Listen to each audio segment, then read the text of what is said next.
जय हिंद दोस्तों, स्वागत है आप सभी का इस वीडियो में जहां पर हम द हिंदू, इंडियन एक्सप्रेस दोनों ही न्यूज़पेपर का एडिटोरियल एनालिसिस करते हैं, जिससे कि आपको दर बदर भटकना ना पड़े।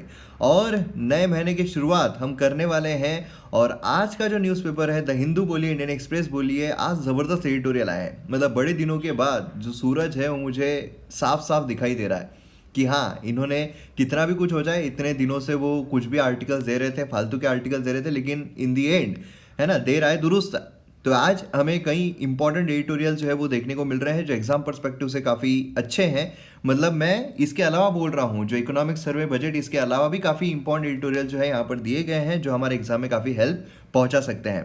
तो इसीलिए आज का वीडियो थोड़ा बड़ा हो सकता है, क्योंकि सारे एडिटोरियल्स मैं कवर करने की कोशिश करूंगा जो भी इंपॉर्टेंट है। तो चलिए शुरू करते हैं। और ये नया महीना आप सभी को नई ऊर्जा दे, आप सभी को अच्छी बुद्धि दे और आपको अपने एम से, अपने गोल से भटकने ना दे। यही कामना के साथ शुरू करते हैं इस नए महीने के साथ। तो इस वीडियो को आपके सामने प्रेजेंट कर रहा हूं मैं, मयूर मोगरे। आप मुझे फेसबुक, इंस्टाग्राम पर फॉलो कर सकते हो। पीडीएफ वीडियो अपडेट्स के लिए आप मुझे टेलीग्राम पर फॉलो कर सकते हो। लिंक सभी की डिस्क्रिप्शन में दी हुई है। तो आइए यहाँ पर एक्सप्लेन सेक्शन पर नजर डालते हैं। तो यहाँ पर एक्सप्लेन सेक्शन में यहाँ पर कांग्रेस प्रेसिडेंट जो है उसको इलेक्ट करना, तो ये हमारे एग्जाम पर्सपेक्टिव से इंपॉर्टेंट नहीं है। क्या करने वाले हैं हम यहाँ पर, राहुल गांधी जो है उन्होंने रेसिग्नेशन दे दिया, उन्होंने फिर इंटरिम यहाँ पर प्रेसिडेंट, ये सब कांग्रेस की बातें हैं। तो यहाँ पर सिर्फ एक मुद्दा जो है वो निकल ये सकता है कि जो हमारी डेमोक्रेसी है, तो हमारे कंट्री में तो डेमोक्रेसी है, लेकिन जो पार्टीज होती है क्या उसमें भी डेमोक्रेसी रहनी चाहिए। तो एक मुद्दा निकलता है, बट ऑब्वियसली उसमें रहनी चाहिए, है ना। जो इलेक्शंस है वो होने चाहिए, वो सारी चीज़ें यहाँ पर देखने को मिलती है। बाकी एग्जाम पर्सपेक्टिव से इस आर्टिकल में कुछ भी नहीं है। यहाँ पर जो माटुआज है, ये यहाँ पर कम्युनिटी जो है वो इंपॉर्टेंट हो जाती है। तो कम्युनिटी के बारे में हम यहाँ पर जानेंगे। देन यहाँ पर अगर हम बात करते हैं Kerala board rises infrastructure fund, तो यहाँ पर कुछ यहाँ पर चीज़ें हैं जो एग्जाम पर्सपेक्टिव से इंपॉर्टेंट है। मतलब सीएजी जो है उसके बारे में यहाँ पर थोड़ा बहुत जानेंगे। देन यहाँ पर मुद्दा क्या चल रहा है उसके बारे में देखेंगे। देन हम बात करते हैं एडिटोरियल पेज और आइडियाज़ पेज की। तो इसमें अगर आप देखोगे तो ये वाला जो एडिटोरियल है, ये वाला एडिटोरियल काफ़ी ज़्यादा इंपॉर्टेंट है। मतलब यहाँ पर मेकिंग ऑफ चैंपियंस, तो इसमें क्रिकेट जो है उसको कंपेयर किया गया है विथ मैन्युफैक्चरिंग सेक्टर। तो इसमें हम क्रिकेट का एग्जांपल देखेंगे, देन मैन्युफैक्चरिंग का एग्जांपल देखेंगे। तो ये भी काफ़ी इंपॉर्टेंट और इंटरेस्टिंग एडिटोरियल जो है वो देखने को मिलता है। देन यहाँ पर अगर हम बात करते हैं बजट की, तो यहाँ पर बजट के बारे में बात की जा रही है, सर्वे के बारे में बात की जा रही है। तो अगेन वही चीज़ है, एग्जाम पर्सपेक्टिव से इंपॉर्टेंट नहीं है। यहाँ पर अगर हम बात करते हैं तो बात की जा रही है पॉस्को, पॉस्को एक्ट। उसमें जैसे अभी हाल ही में जो निर्णय आया था, हमने कल या परसों ही देखा था, जो निर्णय आया था कि अगर जो ब्रेस्ट है उसको प्रेस किया जाता है किसी इंसान के, मतलब कोई इंसान ब्रेस्ट को प्रेस करता है, भले वो टॉप उतार कर करे या टॉप के अंदर हाथ डाल के करे, तो वो यहाँ पर सेक्सुअल अब्यूज में नहीं गिना जाएगा। इस तरीके से यहाँ पर हमें निर्णय जो है वो देखने को मिल रहा था। मतलब पॉस्को एक्ट के अंदर में नहीं आएगा, है ना। तो ये हमें देखने को मिला, इसके बारे में ऑलरेडी कवर किया हुआ है डिटेल में। देन यहाँ पर हम बात करते हैं 15th फाइनेंस कमीशन। देखिए फाइनेंस कमीशन जो है इसका गठन किया जाता है हर 5 साल में। हमारे जो प्रेसिडेंट है वो इसका गठन करते हैं, और अभी हमें 15th फाइनेंस कमीशन जो है वो देखने को मिलने वाला है। फाइनेंस कमीशन की जब हम बात करते हैं तो डिवोल्यूशन कितना होगा, सबसे इंपॉर्टेंट वही है। मतलब हाँ, वो ग्रांट वगैरह वो सब उनके होते हैं, लेकिन सबसे इंपॉर्टेंट यही होता है कि डिवोल्यूशन कितना होगा, क्योंकि डिवोल्यूशन जो है ये हमारे फेडरल स्ट्रक्चर को स्ट्रांग करता है, हमारा फेडरलिज्म जो है उसको प्रमोट करता है। क्योंकि सबसे इंपॉर्टेंट चीज़ क्या होती है, पैसा। अब सेंटर के पास अगर 100 रुपये आ रहे हैं, तो सेंटर उसमें से 41 रुपीज़ जो है वो स्टेट में बांटती है। अब ये 41 रुपये एक ही स्टेट को बांटेगी क्या, नहीं। हमारे यहाँ पर जितने भी स्टेट्स हैं, अलग अलग स्टेट्स में 41 रुपीज़ जो है बार्गेट होंगे, उसकी बहुत सारी कंडीशंस होती है। तो ये 15th फाइनेंस कमीशन जो है वो हमें यहाँ पर देखने को मिल रहा है। तब उसमें कौन कौन सी चीज़ें हैं, तो जब फाइनली आ जाएगा, ये वही है प्रेडिक्शन, जैसे यहाँ पर बजट का प्रेडिक्शन हो रहा है, तो ये प्रेडिक्शन जो है वही देखने को मिल रहा है। तो ये जब फाइनली जब लेकर आएंगे वो कितना क्या है, तब हम अच्छी तरीके से देखेंगे। यहाँ पर अगर हम बात करते हैं फार्मर प्रोटेस्ट की बात की जा रही है, तो ये इंपॉर्टेंट नहीं है। देन अगर हम बात करते हैं द हिंदू की, तो द हिंदू में ये वाला एडिटोरियल जो है काफ़ी ज़्यादा इंपॉर्टेंट है। मतलब problem of ageing dam, dam जो है वो यहाँ पर एज होते जा रहे हैं और उसके बारे में यहाँ पर बात की जा रही है, तो ये हम देखेंगे। प्लस जो फ्लड्स है वो भी हमें डैम की वजह से प्रॉब्लम उसकी देखने को मिलती है, तो ये एक्स्ट्रा इन्फॉर्मेशन के तहत हम जानेंगे। यहाँ पर हेल्थ केयर सिस्टम जो है उसकी बात की जा रही है। यहाँ पर रिबूज जो है हेल्थ केयर सिस्टम को होना चाहिए। देखिए हेल्थ केयर के मामले में कोई भी क्वेश्चन अगर आपको आता है तो सीधा एक ढांचा बना सकते हैं। यहाँ पर ढांचा हम देखने वाले कैसे हम आंसर को लिख सकते हैं। यहाँ पर महात्मा गांधी जी के बारे में बात की जा रही है, बिल्कुल इंपॉर्टेंट नहीं, क्योंकि देखिए क्या है, एक बार में अगर आप महात्मा गांधी के जितने भी थॉट्स रहे हैं, जो रहे हैं, वो एक बार में अगर हम कवर कर लेते हो तो ज़्यादा इंपॉर्टेंट रहता है। है ना, ज़्यादा बेनिफिशियल रहता है, और ये हम कवर करेंगे। ठीक है, तो ये अभी ये हर एक मतलब आ जाके महात्मा गांधी का एक कोट दिखा है, उस पर पूरा आर्टिकल लिखा, वो कोई मतलब नहीं रहता है। देन यहाँ पर economic survey, inequality economic survey जो है डिटेल में आपके सामने आने वाला है, फ्री ऑफ कॉस्ट रहने वाला है बजट एंड इकोनॉमिक सर्वे आप लोगों के लिए। इंस्टेबिलिटी इन इटली, इटली में क्या हो रहा है, इंस्टेबिलिटी हो रही है, रेसिग्नेशन जो इंडियन प्राइम मिनिस्टर जो है उनका यहाँ पर देखने को मिल रहा है। तो ये इतना इंपॉर्टेंट आर्टिकल नहीं है, फार्म लॉ के बारे में बात कर रहे हैं, ये भी इंपॉर्टेंट है। तो काफ़ी इंपॉर्टेंट एडिटोरियल्स आज हमें देखने को मिल रहे हैं जो हम डिस्कस करेंगे काफ़ी कॉम्प्रिहेंसिव तरीके से एक्स्ट्रा इन्फॉर्मेशन के साथ। उससे पहले MM Academy ऐप को अगर आपने अब तक डाउनलोड नहीं किया है तो जल्द से जल्द कीजिए, क्योंकि यहाँ पर मेरे द्वारा बहुत सारे कोर्सेस लाए जा रहे हैं। मॉडर्न हिस्ट्री कोर्स जो है वो कंप्लीटली अवेलेबल है, ancient history course completely available है, जो पॉलिटी है वो कंप्लीटली अवेलेबल है, स्टैटिक जीके जो है वो कंप्लीटली अवेलेबल है, ज्योग्राफी का कोर्स अभी लास्ट फेज में आ गया है, देन इकोनॉमी जो है वो आने वाला है। मतलब GS 1 2 3 4 सभी आपको यहाँ पर देखने को मिल रहे हैं। इवन अगर आप स्टेट PSC की कर रहे हो तो MP PSC जो है उसका भी कोर्स चल रहा है, तो MP PSC का कोर्स भी आप देख सकते हो MM Academy ऐप पर, जहां पर आपको पूरा MP से रिलेटेड जो भी चीज़ें हैं वो सब एकदम अच्छी तरीके से आपको वहां पर बताई जा रही है। हिंदी में भी वो अवेलेबल है, हिंदी एंड इंग्लिश दोनों में अवेलेबल है। ठीक है, तो वो आप वहां पर देख सकते हो। मतलब टेक्स्ट जो है वो भी हिंदी में की बात कर रहा हूँ मैं, तो काफ़ी कॉम्प्रिहेंसिव अच्छा कोर्स जो है वो बनाया गया है। तो आप पूरा डेमो लेक्चर जो है वो भी आपके लिए अवेलेबल है, वो भी आप देख सकते हो। और ये सब आपको एकदम कम से कम प्राइजेस में मिल रहा है, तो इसलिए जल्द से जल्द डाउनलोड कीजिए MM Academy ऐप और वीडियोज़ को एंजॉय कीजिए। आइए यहाँ पर पहले आर्टिकल पर आते हैं, हेल्थ केयर सिस्टम को रिबूस्ट करना। ये हमारे GS पेपर 3 के लिए इंपॉर्टेंट है। मेन से रिलेटेड एक क्वेश्चन आ रहा है, critically examine the importance of public health system in developing country like India. क्या बोला गया है कि आपको यहाँ पर क्रिटिकली एग्जामिन करना है जो पब्लिक हेल्थ है उसके इंपॉर्टेंस को। ठीक है, पब्लिक हेल्थ सिस्टम जो है उसके इंपॉर्टेंस को। तो यहाँ पर आपको इंडिया के बारे में, इंडिया के तहत यहाँ पर आपको बहुत सारी चीज़ें जो है वो बतानी है। देखिए, इकोनॉमिक सर्वे जो है उसने काफ़ी ज़्यादा फोकस दिया है हेल्थ केयर सिस्टम पर, एंड बजट जो है वो भी यहाँ पर बहुत ज़्यादा फोकस कर रहा है हेल्थ केयर सिस्टम पर। तो इसीलिए अब यहाँ पर बहुत इंपॉर्टेंट हो जाता है हमारे लिए कि हम अच्छे तरीके से हेल्थ केयर सिस्टम पर एक आंसर जो है वो तैयार करें, जिससे कि अगर एग्जाम में आपको इस पर आता है तो आप कैसे भी करके उस पर लिख पाओगे। जैसे कि आपको पता है मेंस आंसर राइटिंग, ऐसे आंसर राइटिंग कोड जो है वो भी MM Academy ऐप पर चल रहा है। उसमें ऐसे ही हम ढांचे जो है वो बना रहे हैं अलग अलग सिनारियों पर जो आपको एग्जाम में काम आएंगे। तो यहाँ पर इन दी वेक ऑफ कोविड-19 पेंडेमिक, यहाँ पर हमें देखने को मिल रहा है कि जो कंट्री का पब्लिक हेल्थ सिस्टम है उसको यहाँ पर अच्छा करे, क्योंकि हमें पता चला है कि कोविड आने की वजह से हमारा सिस्टम कितनी फेलियर है, कितनी बेकार है ना। तो इससे कई सारे आर्टिकल्स लिखे गए हैं, कई सारी चीज़ें वहाँ पर बोली जा रही है, अपोजिशन की तरफ से बोला जा रहा है कि अब यहाँ पर फ्यूचर में अगर कोई ऐसी इमरजेंसी आती है तो हम उसके लिए तैयार रहे, हमारी हेल्थ सिस्टम जो है वो अच्छी रहे। इसके लिए हमें यहाँ पर काम करना बहुत ज़रूरी है। इंडिया का हेल्थ केयर सिस्टम जो है वो इस तरीके से हमें देखने को मिलता है, मतलब पब्लिक होता है एंड प्राइवेट होता है। पब्लिक मतलब समझ लीजिए कि जो गवर्नमेंट के अंडर में होता है, मतलब मिनिस्ट्री ऑफ हेल्थ बोलिए, मिनिस्ट्री ऑफ डिफेंस बोलिए, मिनिस्ट्री ऑफ रेलवेज बोलिए। ठीक है, मिनिस्ट्री ऑफ हेल्थ अगर हम देखते हैं तो उसमें स्टेट एंड सेंटर दोनों हमें देखने को मिलते हैं। स्टेट में अगर हम बात करते हैं तो उसके अंडर में रूरल एंड अर्बन हमें देखने को मिलता है। जब हम रूरल की बात करते हैं तो कम्युनिटी हेल्थ सेंटर बोलिए, प्राइमरी हेल्थ सेंटर्स बोलिए, सब सेंटर्स बोलिए, एग्रीगेटेड सोशल हेल्थ एक्टिविटीज़ बोलिए। जब हम अर्बन की बात करते हैं तो उसमें सुपर स्पेशलिटी बोलिए, स्पेशल डिसीज हॉस्पिटल बोलिए, डिस्ट्रिक्ट हॉस्पिटल बोलिए, गवर्नमेंट मेडिकल कॉलेजेस बोलिए, तालुक हॉस्पिटल्स बोलिए। देन जब हम सेंटर की बात करते हैं तो उसमें employ state insurance dispensary hospitals, then central government health scheme जो आती है, मेडिकल कॉलेज हॉस्पिटल्स जो आते हैं, नेशनल हेल्थ इंस्टीट्यूशन जो आते हैं, आयुर्वेदा, ये सब जो हॉस्पिटल्स आते हैं वो हमें देखने को मिलते हैं। ऐसे ही अगर हम देखते हैं मिनिस्ट्री ऑफ डिफेंस में भी हमें बहुत सारी चीज़ें देखने को मिलती है, मिनिस्ट्री ऑफ रेलवे में भी देखने को मिलती है। देन जब हम बात करते हैं प्राइवेट हॉस्पिटल्स की तो उसमें दो तरीके के आते हैं, एक होते हैं जो प्रॉफिट के लिए काम करते हैं और एक होते हैं जो नॉन प्रॉफिट के लिए काम करते हैं, ट्रस्ट जो होती है उस तरीके से काम करते हैं। जब हम बात कर रहे हैं यहाँ पर प्राइवेट की प्रॉफिट के लिए तो यहाँ पर मल्टी स्पेशलिटी हॉस्पिटल आते हैं, स्पेशलिटी हॉस्पिटल आते हैं, नर्सिंग होम्स आते हैं, प्राइवेट क्लिनिक्स आते हैं, है ना। और इसमें चैरिटेबल ट्रस्ट जो है वो हमें देखने को मिलती है। अब मैं आपको एक चीज़ बताता हूँ कि अभी देखिए, मैं जैसे आपको पता है कि फिल्म इंडस्ट्री जो है उसमें भी मैंने ऑफ कैमरा काफ़ी ज़्यादा काम किया है, काफ़ी साल तक किया है, और बड़े बड़े बड़ा शो जो है उसमें मैंने काम किया है बैक कैमरा। तो इसलिए क्या है कि मुझे वहाँ पर जो भी प्रॉब्लम्स हुई है उसके बारे में थोड़ा बहुत पता है। अभी अगर मैं आपको बताऊँ, नाम मैं नहीं लेना चाहता हूँ, लेकिन एक बहुत ही बड़े कॉमेडियन है, स्टैंड अप कॉमेडियन है, उनका जो बच्चा है उनका अभी हाल ही में देहांत हुआ था। और वो काफ़ी करीब है, मतलब पर्सनली भी काफ़ी करीब रहे हैं। तो इसलिए उनकी पूरी कंडीशन, जो उनकी पूरी जर्नी जो है वो मुझे पता है। काफ़ी काफ़ी टाइम से उनका जो बच्चा है, उनकी जो हालत है वो काफ़ी ख़राब चल रही थी। और उनका मतलब अच्छा खासा, मतलब लाफ्टर चैलेंज में, कपिल शर्मा के शो में, बहुत सारी जगहों पर वो आए हुए हैं। तो उनके बच्चे को उन्होंने एडमिट जो है वो करवाया, अब एक हॉस्पिटल में, एक प्राइवेट हॉस्पिटल, काफ़ी बड़ा हॉस्पिटल, ठीक है। और नाम मैं नहीं लेना चाहता हूँ, नहीं तो फिर वही हो जाएगा कि यार ऐसे। तो बहुत ही बड़ा हॉस्पिटल है वो, मुंबई का। वहाँ पर उनको एडमिट कराया गया, और वो बोलने के लिए वो जो हॉस्पिटल है ना, वो ट्रस्ट है। मैं यही चीज़ आपको बताने की कोशिश कर रहा हूँ कि नॉन प्रॉफिट के लिए वो जो है वो हॉस्पिटल ऑन पेपर्स बताया जा रहा है, ठीक है, एक ट्रस्ट है। मगर जैसे ही आप वहाँ पर जाते हो, एडमिट कराने के लिए आपको 5 लाख रुपीज़ जमा करने पड़ते हैं। मतलब आप सोच लीजिए कितना बड़ा हॉस्पिटल होगा वो।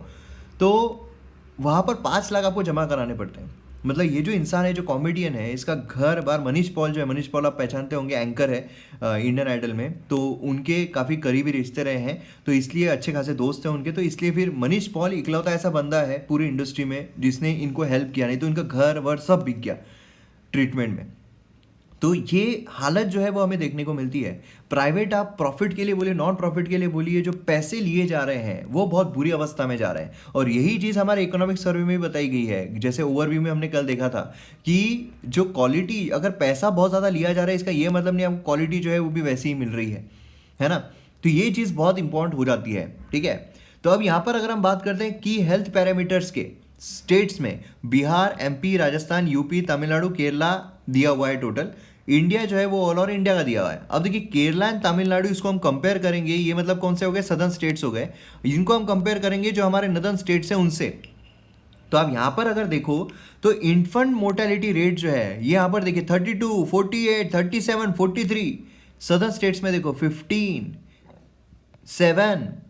वही यहाँ पर देखो आप अंडर 5 मोर्टेलिटी अगर हम देखते हैं तो हमें कितनी देखने को, 37, 56, 40, 47। सदर्न स्टेट्स पे आओ, 17, 10, है ना। फिर उसके बाद अगेन यहाँ पर जब हम मेटरनल मोर्टेलिटी रेशियो देखते हैं तो 149, 173, 164, 197। सदर्न स्टेट्स पे आओ, 63, 42। अगर हम बात करते हैं टोटल फर्टिलिटी रेट, 3.2, 2.7, 2.5, 2.9। अगर हम बात करते हैं स्टेट्स की, सदर्न स्टेट्स की, 1.6, 1.7। ओवरऑल इंडिया का यहाँ पर 2.1 है। टोटल रिप्लेसमेंट रेट जो होता है वो 2.1 होता है। मतलब यहाँ पर क्या हो रहा है कि टोटल रिप्लेस होते जा रहे हैं, है ना। जो पॉपुलेशन है वो स्टेडी रहती है, वो बढ़ती नहीं है, ठीक है। अभी यहाँ पर देखोगे इंक्रीजिंग ट्रेंड पर है, 2.2 है। जब 2.1 आ जाता है मतलब वो कंप्लीटली रिप्लेसमेंट हो जाता है। यहाँ पर परसेंटेज जो डिलीवरीज है, अनट्रेंड पर्सनल 19, 7.2, 1.6, 14, 0.2, 0.1। तो मतलब इससे हमें पता क्या चल रहा है, इससे ये पता चल रहा है कि जो सदर्न स्टेट्स है वो यहाँ पर बेटर परफॉर्म कर रहे हैं हेल्थ पैरामीटर्स पर, रैदर दैन जो नदर्न स्टेट्स हैं उनके कंपैरिजन में। ये चीज़ हमें यहाँ से पता चलती है। अब देखिए जब हम हेल्थ की बात कर रहे हैं तो हेल्थ आता किस में है, मतलब किसकी रिस्पॉन्सिबिलिटी है पूरी की पूरी। तो अगर हम हमारा स्केड्यूल्स देखते हैं हमारे संविधान के, उसमें 3 लिस्ट है, union list, state list and concurrent list. Union list में वो सब्जेक्ट्स होते हैं जिस पर एक्सक्लूसिवली जो केंद्र सरकार है वो लॉज बनाती है। स्टेट लिस्ट में वो सब्जेक्ट्स होते हैं जिस पर एक्सक्लूसिवली राज्य सरकार लॉज बनाती है। और कॉन्करेंट लिस्ट में वो सब्जेक्ट्स होते हैं जिस पर दोनों ही सरकारें लॉज बना सकती है।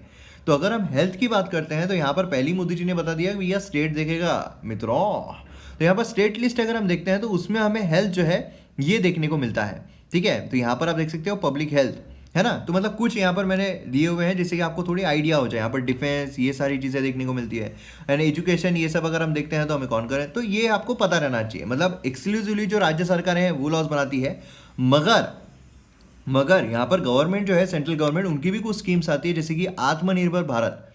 आत्मनिर्भर भारत ये तो स्कीम है ही, लेकिन हेल्थ से रिलेटेड है क्या, नहीं, आयुष्मान भारत है। कंफ्यूज मत हुआ कीजिए आप लोग, नहीं तो हाँ हाँ हाँ बराबर है, बराबर। आयुष्मान भारत है ना।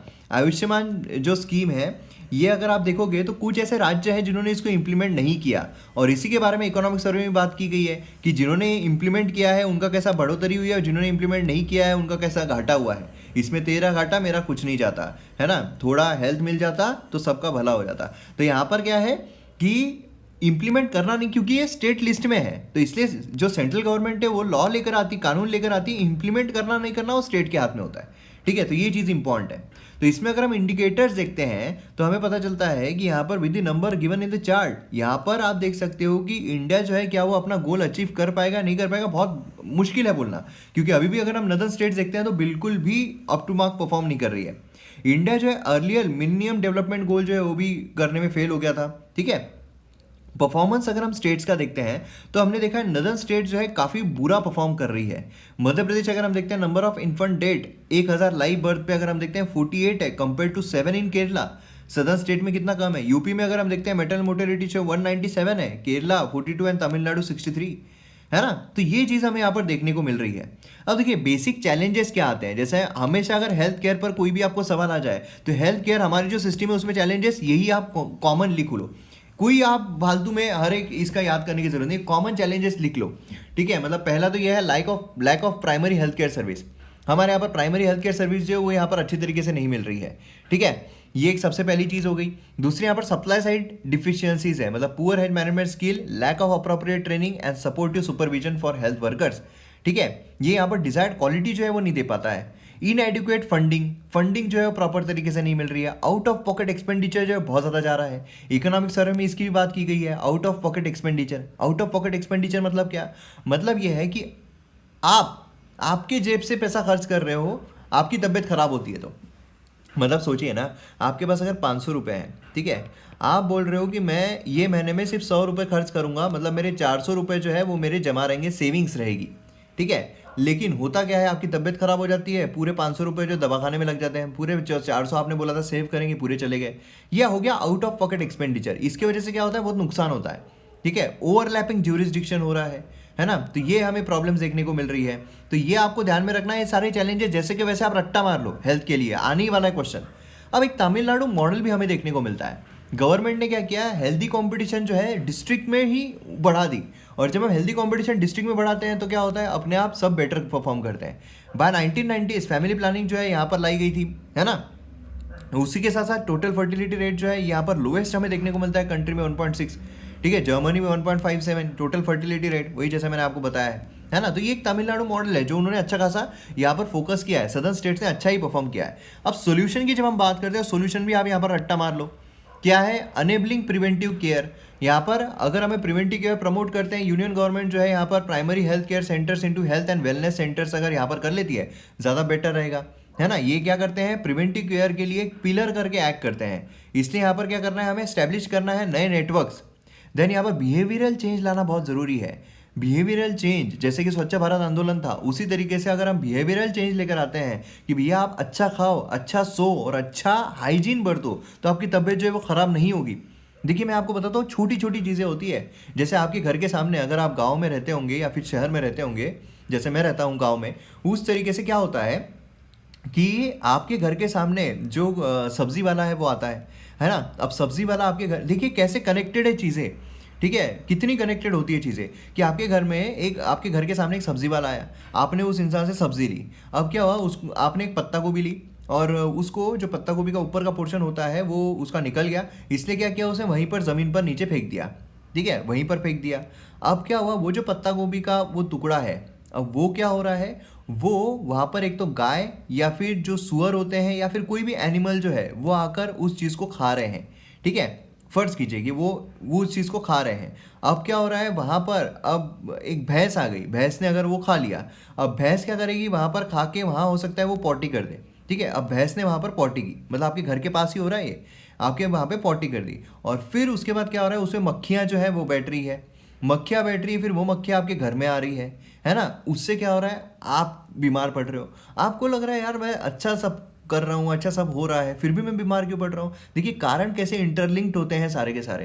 तो ये चीज़ों को हमें यहाँ पर सॉर्ट करना बहुत ज़रूरी है, बिहेवियरल चेंज लाना बहुत ज़रूरी है। जब हम हाइजीन रखेंगे, एक्सरसाइज करेंगे, हेल्दी लाइफस्टाइल अडॉप्ट करेंगे, हमारा एनवायरनमेंट सराउंडिंग अगर क्लीन रखेंगे तो फिर अच्छी चीज़ें हो सकती है।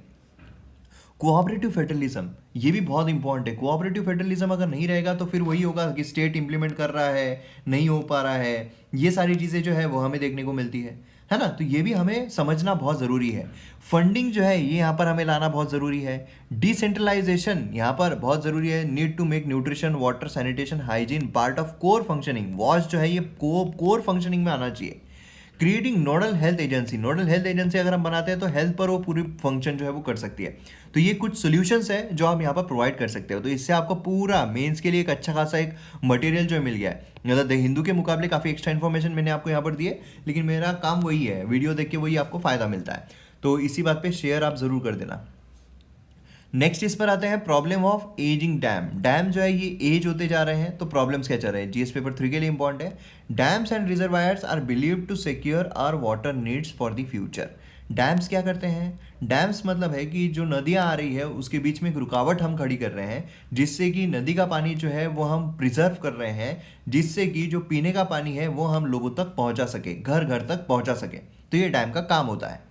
कभी कभार क्या होता है, डैम जो है वो हम इलेक्ट्रिसिटी के लिए भी इस्तेमाल करते हैं, है ना, उसके लिए भी इस्तेमाल करते हैं। उसी के साथ साथ हम जो फ्लडिंग है उसको रोकने के लिए भी उसका इस्तेमाल करते हैं। नहीं तो क्या होगा कि नदी जो है वो बह रही है, इसके आजू बाजू में गांव है, अब नदी बह रही है, नदी में पूर आ गया, मतलब यहाँ पर समझ लो बहुत ज़्यादा बरसात हो गई तो नदी जो है वो यहाँ पे बहने लगी, पूरा यहाँ पर जो है वो ये हो गया। उससे पहले अगर हम यहाँ पर डैम लगा देते हैं तो इधर साइड पानी जो है वो आएगा ही नहीं, जितना हमें छोड़ना है उतना पानी हम छोड़ेंगे, है ना। तो ये चीज़ हमें यहाँ पर देखने को मिलती है। तो मतलब बेसिकली वाटर सिक्योरिटी जो है वो हमें यहाँ पर देखने को मिलती है। अब देखिए यहाँ पर अगर आप देखोगे, इंडिया जो है वो 3rd रैंक करता है in the world in terms of large dams building. मतलब हमारे यहाँ पर लार्ज डैम्स जो है वो हमें देखने को मिलते हैं। 5200 large dam build so far, about 1100 large dam जो है ऑलरेडी 50 ईयर्स अपनी एज रीच कर चुके हैं। ऑलरेडी ये 50 साल की उम्र पूरी कर चुके हैं, और कुछ तो 120 साल भी पुराने हैं। नंबर जो ऐसे डैम्स के वो इंक्रीज हो रहे हैं टू 4400 बाय 2050। मतलब 2050 तक ये जो नंबर है ये यहाँ पर कितना ज़्यादा हो रहा है आप खुद सोचिए। और ये क्या होता है पता है क्या, जब पुराने हो जाते हैं ना धरन डैम, तो क्या होता है वो जो बहाव आ रहा है नदी का उसको प्रिवेंट नहीं कर पाते हैं। वो अगर टूट गए, धरन अगर टूट गया, तो फिर सोचिए आप क्या बुरी तरीके की बारिश जो है वो आपको देखने को मिलेगी, या फिर बुरी तरीके का पानी जो है वो देखने को मिलेगा, जिससे कि जो गाँव है आसपास के वो तो पूरे डूब ही जाएंगे, है ना। 80% of the national large dam जो है वो यहाँ पर काफ़ी मतलब पूरी तरीके से समझ लीजिए कि साल उनके बहुत बढ़ जाए, मतलब बूढ़े हो रहे हैं हमारे डैम जो है, जिससे क्या होगा कि जो पानी हम बचा कर रख रहे हैं वो पानी भी नहीं बचेगा, मतलब पानी की शॉर्टेज झट से आ सकती है। अब यहाँ पर अगर आप देखो, कृष्णराज सागर डैम जो है बिल्ड किया गया 1931 में, अब ये 90 ईयर्स ओल्ड है, यहाँ पर आप देख सकते हो, है ना। ये नदी जो है ये हमें नदी देखने को मिल रही है, उसके ऊपर ये डैम्स बनाए जाते हैं, ठीक है। तो ये आपको देखने को मिलता है। देन यहाँ पर सिमिलरली जो मेथुर है, ठीक है, यहाँ पर आप देख सकते हो मेथुर डैम, ये भी जो है ये भी कंस्ट्रक्ट किया गया 1934 में, 87 ईयर्स ओल्ड है ना। ये कावेरी रिवर बेसिन जो है उस पर हमें देखने को मिलता है, ये पूरा कावेरी रिवर बेसिन है यहाँ पर जो आप देख रहे हो, और यहाँ पर अलग अलग तरीके के डैम्स हमें देखने को मिलते हैं, ठीक है। तो ये चीज़ आपको पता रहना चाहिए। Then storage capacity. अब स्टोरेज कैपेसिटी क्या हो रहा है, यहाँ पर जो सॉइल है वो यहाँ पर रिजर्वायर में आती है। देखिए क्या होता है, नदी आ रही है, नदी अपने साथ सेडिमेंट्स जो है वो भी लेकर आ रही है। अब जब सेडिमेंट्स लेकर आ रही है तो यहाँ पर डैम जो है, यहाँ पर क्या हो रहा है, यहाँ पर जो मिट्टी है जो सेडिमेंट से लेकर आई यहाँ पर जमा कर देती है। अब यहाँ पर जमा कर रही है तो क्या हो रहा है, देखिए पहले ये समझ लो कि यहाँ पर ये सरफेस है, ठीक है, एंड यहाँ ये हमने डैम लगा हुआ है, तो मतलब पानी जो है वो यहाँ तक आएगा, है ना, पानी यहाँ तक आएगा, मतलब पूरा यहाँ से इतना पानी जो है वो पूरा भरेगा, इतनी इसकी कैपेसिटी है, ठीक है। अब क्या हो रहा है कि जो मिट्टी है, मिट्टी यहाँ पर सेडिमेंट्स लेकर आए तो यहाँ पर मिट्टी जो है वो जमा हो गई, ठीक है, इतना थर जो है वो मिट्टी का बन गया। अब पूरा ये थर जो है ये मिट्टी का बना हुआ है, ठीक है, ये पूरा मिट्टी का थर बना हुआ है। तो अब इससे क्या होगा, जो स्टोरेज कैपेसिटी है डैम की वो भी कम होगी, क्योंकि अब पानी जो है वो यहाँ तक जमा होगा, मतलब सिर्फ इतना पानी जो है वो जमा रह सकता है ना। तो ये भी हमें देखने को मिल रहा है, तो ये भी एक बहुत बड़ी समस्या है ना। वाटर जो है वो अब कम यहाँ पर जमा हो रहा है। Net sown water area either shrink हो रहा है साइज में, या फिर रेन ग्राउंड वाटर पर डिपेंडेंट रह रहे हैं, हम ओवर एक्सप्लॉइट कर रहे हैं, है ना। क्रॉप यील्ड जो है उसकी वजह से काफ़ी अफेक्ट हो रही है, फार्मर की इनकम यहाँ पर अफेक्ट हो रही है, फार्मर की इनकम काफ़ी ज़्यादा रिड्यूस इसकी वजह से हो सकती है, ये एक बहुत बड़ी समस्या है। अब यहाँ पर देखिए हमारे पास डैम सेफ्टी बिल भी आया है, फ्लड को प्रिवेंट करने, जैसे मैंने आपको कहा फ्लड को भी प्रिवेंट करने के लिए डैम्स इस्तेमाल होते हैं। तो उसके लिए डैम कैसे, क्योंकि देखिए आप बहुत सारी साउथ इंडिया में अगर आप देखोगे डैम्स की वजह से भी बहुत ज़्यादा फ्लडिंग हो जाती है। तो डैम सेफ्टी बिल ये भी काफ़ी इंपॉर्टेंट है, क्योंकि इसमें सर्विलेंस, इंस्पेक्शन, ऑपरेशन, मेंटेनेंस ये सब प्रोवाइड किया गया है ना। नेशनल डैम सेफ्टी अथॉरिटी जो है एज अ रेगुलेटरी बॉडी, इसके बारे में यहाँ पर बात की गई है। अब यहाँ पर अगर हम देखते हैं क्या किया जाना चाहिए, स्टेट गवर्नमेंट जो है डैम सेफ्टी मैनुअल फॉलो करना चाहिए, जिससे कि फ्लडिंग जो है वो ना हो। बफर जोन यहाँ पर क्रिएट करना चाहिए, जिससे कि नियर बाय अगर फ्लडिंग बहुत ज़्यादा हो भी जाती है, धरण अगर टूट भी जाते हैं, इतने एज होने की वजह से टूट जाते हैं, तो फिर नियर बाय एरिया जो है वो यहाँ पर प्रिवेंटेड रहे, लोगों की जान ना जाए। ठीक है, डैम सेफ्टी यहाँ पर proper village town city planning जो है बहुत ज़रूरी है इंटीग्रेट करना। डैम सेफ्टी यहाँ पर कंटिन्यूस एक्सरसाइज रहना चाहिए, ऐसा नहीं कि एक बार हमने ये कर दिया तो हो गया, कंटिन्यूस एक्सरसाइज रहना चाहिए। तो ये चीज़ हमें देखने को मिलती है। यहाँ पर भी आपको मेन से रिलेटेड काफ़ी सारी चीज़ें जानने को मिली होगी। नेक्स्ट टाइम आते हैं यहाँ पर मेकिंग ऑफ चैंपियंस। यहाँ पर इंडियन क्रिकेट टीम जो है, आईपीएल जो है, उसके साथ हम यहाँ पर कंपेयर कर रहे हैं मैन्युफैक्चरिंग सेक्टर को, कंट्री के मैन्युफैक्चरिंग सेक्टर को। तो ये हमारे जीएस पेपर 3 के लिए इंपॉर्टेंट है। कोहली का तो ये क्या बोल रहे हो भाई, है ना। तो हम यहाँ पर चैंपियंस क्रिकेट टीम जो है, ये जिस तरीके से फंक्शन कर रही है, प्रोवाइड कर रही है, वही हम चैंपियन मैन्युफैक्चरिंग सेक्टर भी बना सकते हैं क्या, तो ये यहाँ पर देखा जा रहा है। अब देखिए क्या हो रहा है, फॉर मेनी डेकेड्स जो क्रिकेटर्स हैं वो बेस्ट के साथ कॉम्पीट कब कर सकते थे, जब वो अपनी जगह प्लेइंग 11 में बनाए, है ना। प्लेइंग 11 में मतलब समझ लीजिए पूरी दुनिया में से, पूरे देश में से, हमारे देश में से जो 11 लोग सिलेक्ट किए जा रहे हैं इंडियन क्रिकेट टीम में, उसमें अगर जगह बना लो, मतलब आप बेस्ट के साथ खेल रहे हो। उसी के साथ साथ अगर आपको कॉम्पीट करना है तो मतलब कॉम्पीट बेस्ट टीम जो आएगी, मतलब ऑस्ट्रेलिया के साथ जब आपका टूर रहा या न्यूजीलैंड के साथ आपका टूर रहा, उस टाइम की मैं बात कर रहा हूँ जब वो बेस्ट हुआ करते थे, तब आप बेस्ट के साथ खेल पाते थे। लेकिन अब क्या हुआ है, अब पूरा सिनारियो चेंज हो गया है आईपीएल की वजह से। आईपीएल ने क्या किया है, यहाँ पर वर्ल्ड के बेस्ट टैलेंट को अलॉन्ग साइड लेकर आ गए हैं। मतलब यहाँ पर विराट कोहली जो है, उसके साथ जो एबी डिविलियर्स है वो भी है, क्रिस गेल जो है वो भी है, उसी के साथ साथ जो नया प्लेयर आया है, नया जो खेल रहा था वो भी अब इसके साथ खेल रहा है। एक नया प्लेयर जो अभी तक इंडियन 11 में उसने जगह नहीं बनाई है, वो भी अब यहाँ पर आईपीएल में इनके साथ खेल रहा है ना। ये हमें देखने को मिल रहा है ना। अगेंस्ट में भी अगर आप देखोगे, धोनी, ब्रेवो, ये सारे लोग हमें देखने को मिलते हैं, समझ रहे हो। रोहित शर्मा बोलिए, जो पोलार्ड है वो बोलिए, तो मतलब क्या हो रहा है, प्लेइंग 11 में भी जो एक नया प्लेयर है उसको बेस्ट लोगों के साथ खेलने को मिल रहा है, अगेंस्ट में भी बेस्ट लोग देखने को मिल रहे हैं। अब यही चीज़ हम मैन्युफैक्चरिंग में अगर इंप्लीमेंट करें for Indian industry, foreign investment जो है वो यहाँ पर रोल प्ले करते हैं ओवरसीज क्रिकेटर्स का। मतलब यहाँ पर क्या हो रहा है कि ओवरसीज क्रिकेटर इसमें हम ला रहे हैं। मतलब यहाँ पर अगर आप देखोगे इंडियन प्लेइंग 11 है तो इसमें सिर्फ इंडिया के ही लोग हैं, लेकिन आईपीएल में अगर आप देखोगे इसमें ब्रावो भी खेल रहा है, इनके इसमें एबी डिविलियर्स भी खेल रहा है, इनके इसमें पोलार्ड भी खेल रहा है ना। मतलब जो भी बाहर की कंट्री के भी अगर कोई बेस्ट लोग हैं वो भी यहाँ पर आ रहे हैं। तो ये जो बाहर के लोग आ रहे हैं, ओवरसीज प्लेयर आ रहे हैं, ये मतलब फॉरेन इन्वेस्टमेंट को हम यहाँ पर कंसिडर कर सकते हैं मैन्युफैक्चरिंग के लिए। मतलब फॉरेन इन्वेस्टमेंट अगर हम लेकर आए तो क्या होगा, हमारे यहाँ पर बेस्ट जो मैन्युफैक्चरिंग हब है वो यहाँ पर बन सकता है। फॉर्चुनेटली गवर्नमेंट ने यहाँ पर क्या किया, एफडीआई जो है वो यहाँ पर काफ़ी सारे सेक्टर्स के लिए ओपन कर दिया है। इससे क्या होगा, एफडीआई अगर आता है मतलब यहाँ पर ज़्यादा से ज़्यादा इन्वेस्टमेंट आएगी तो हमारा भी सेक्टर यहाँ पर कॉम्पिटिटिव बनेगा, हमारी जो टीम है वो भी यहाँ पर सशक्त बनेगी। नेक्स्ट, आईपीएल जो है उसमें एक रूल है कि आप यहाँ पर नंबर ऑफ फॉरेन प्लेयर जो है आप लाओ। फॉरेन प्लेयर से तो अच्छा खासा आपकी टीम जो है वो स्ट्रांग बनती है, बेस्ट बनती है, लेकिन वो आप सभी के सभी फॉरेन प्लेयर रख सकते हो कि चेन्नई सुपर किंग है उसमें सभी जो है वो फॉरेन के प्लेयर्स ना। रिस्ट्रिक्ट किया गया है कि प्लेइंग 11 में आपको 4 ही रखना है ना। इससे क्या होगा, इससे अब 4 ही फॉरेन प्लेयर्स रहेंगे तो अब क्या होगा यहाँ पर कि जो इंडियन प्लेयर्स हैं उनको यहाँ पर जगह मिलेगी, उनको यहाँ पर स्पेस मिलेगी कि हाँ भैया हम भी आए, नहीं तो सब फॉरेन की अगर प्लेयर भर लेंगे तो मज़ा नहीं आएगा। तो यही चीज़ अगर हम इंडस्ट्री में देखें कि हाँ इंडस्ट्री में हम एफडीआई लाना है, इंडस्ट्री में मैन्युफैक्चरिंग इंडस्ट्री में हमें इन्वेस्टमेंट लाना है, लेकिन इसमें प्रोटेक्शन जो है वो भी रहनी चाहिए, जिससे कि हमारा जो कंपटीशन है वो यहाँ पर डिस्ट्रक्शन में ना चला जाए। हमारे जो प्लेयर्स हैं, हमारे जो इंडिया के मैन्युफैक्चरिंग वाले छोटे छोटे प्लेयर्स हैं वो यहाँ पर उनकी जगह ना छीन ली जाए। समझ रहे हो आप, मतलब प्रोटेक्शन जो है वो हमें एफडीआई से ही नहीं, लेकिन जो इंपोर्ट्स है उससे भी यहाँ पर करना है, और जो लोकल इंडस्ट्री उसको प्रेफरेंस यहाँ पर देना है। लोकल जो प्लेयर्स है उनको यहाँ पर प्रेफरेंस देना ज़रूरी है ना। Then lot of Indian player जो है वो हमें स्मॉल टाउन से देखने को मिलते हैं, लार्ज स्केल मतलब स्मॉल टाउन, रांची, ये सबसे देखने को मिलते हैं। क्या होता है, ये अगर छोटे गांव से है तो ये एक्सपेक्ट किया जाता है कि ये अगर रांची से है तो रांची में भी एक बड़ा स्टेडियम बोलिए या कुछ इंफ्रास्ट्रक्चर बोलिए वो यहाँ पर क्रिएट किया जाए, जिससे कि रांची में और कोई खेलने वाले जो लोग होंगे, और कोई अगर खेलने वाले लोग होंगे, और अगर कोई टैलेंट होगा तो वो यहाँ पर अच्छी तरीके से अपनी जो पूरी ट्रेनिंग है वो कर सकता है ना। मतलब टॉप क्लास क्रिकेट फैसिलिटीज़ जो है नॉन ट्रेडिशनल क्रिकेटिंग सेंटर्स पर भी दिया जाए तो वहाँ पर जो टैलेंट है वो भी यहाँ पर आकर क्रिकेट अच्छी तरीके से खेल सकता है।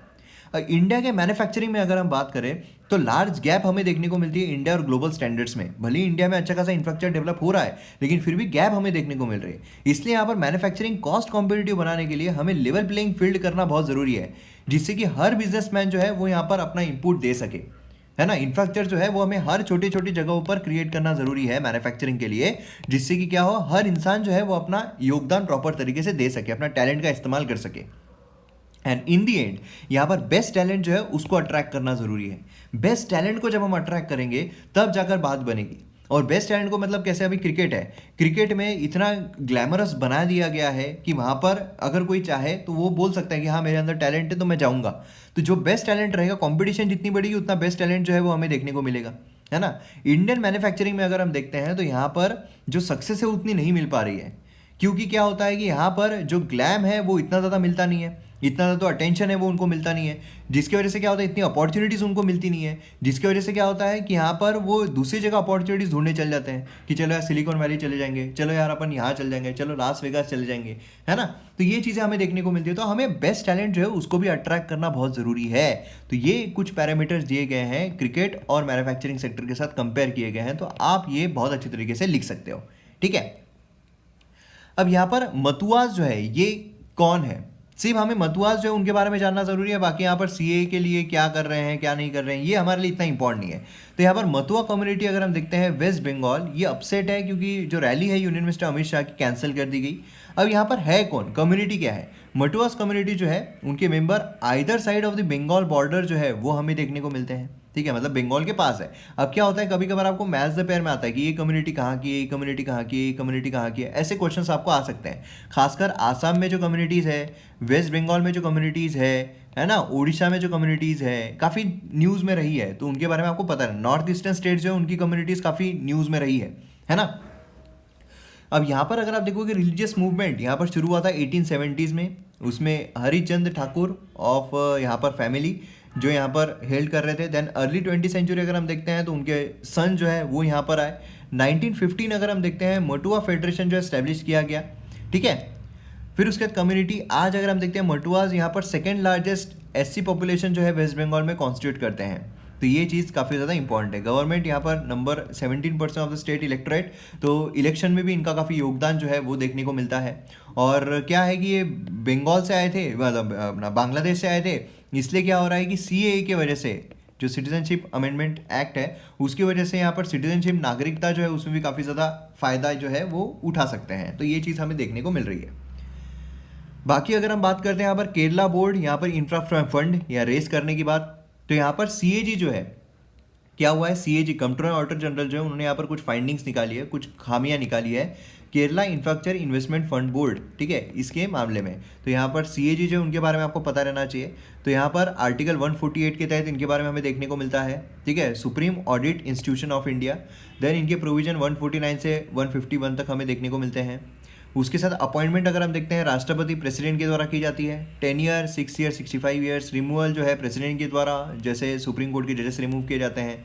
बाकी यहाँ पर नॉट एलिजिबल होते हैं फर्दर ऑफिस के लिए। सैलरी अदर डिटरमाइन किया जाता है पार्लियामेंट के द्वारा, ठीक है। No minister can represent CAG in the parliament, तो ये भी चीज़ काफ़ी ज़्यादा इंपॉर्टेंट हमें देखने को मिलती है। और ड्यूटीज़ एंड पावर्स अगर हम देखते हैं तो उसमें जो ऑडिटिंग है वो इनके द्वारा की जाती है। गवर्नमेंट कंपनीज बोलिए, जो सेंट्रल गवर्नमेंट को फाइनेंस हो रही है वो बोलिए, की डिपार्टमेंट जो होते हैं वो बोलिए, है ना। तो जो हमारे एक्सपेंडिचर होते हैं, concert fund of India, contingency, ये सब ये हमें देखने को मिलते हैं, तो ये आपको पता रहना चाहिए। ये एक्ट करते हैं as a guide, friend and philosopher of public accounts committee of the parliament.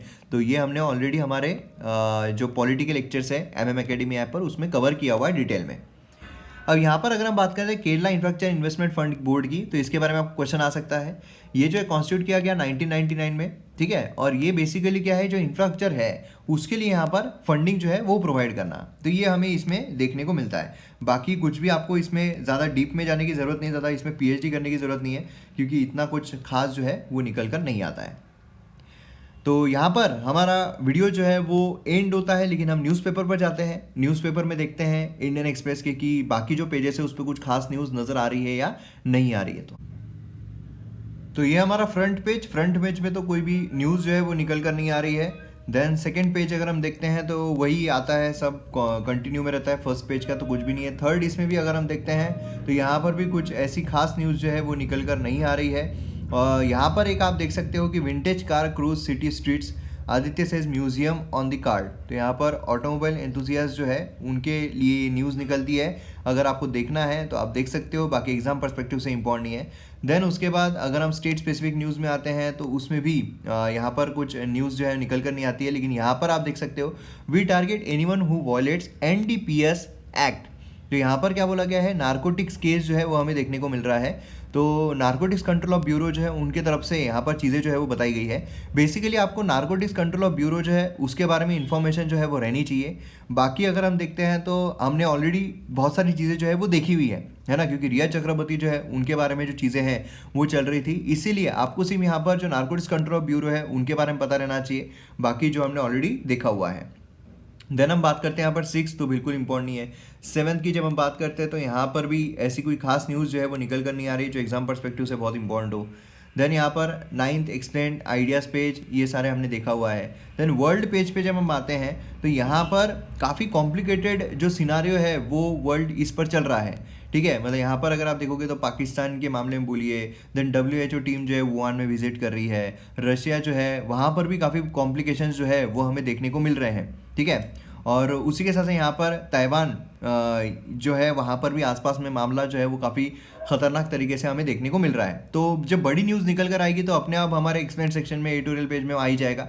बाकी अगर हम इकोनॉमी देखते हैं तो इकोनॉमी बजट वही सब होने वाला है। तो अब बजट जब आ रहा है ना, आज ही रिलीज़ हो गया है बजट, तो बजट के मामले में आपको डिटेल में सारी चीज़ें हैं वो ऑलरेडी पता चल जाएगी। तो बिल्कुल आपको निश्चिंत रहना है, उस पर सेपरेट वीडियो आने वाला है। तो बाकी स्पोर्ट्स न्यूज़ में भी कुछ खास न्यूज़ नहीं है। तो इस तरीके से हमें ओवरऑल न्यूज़पेपर जो है वो देखने को मिल रहा है।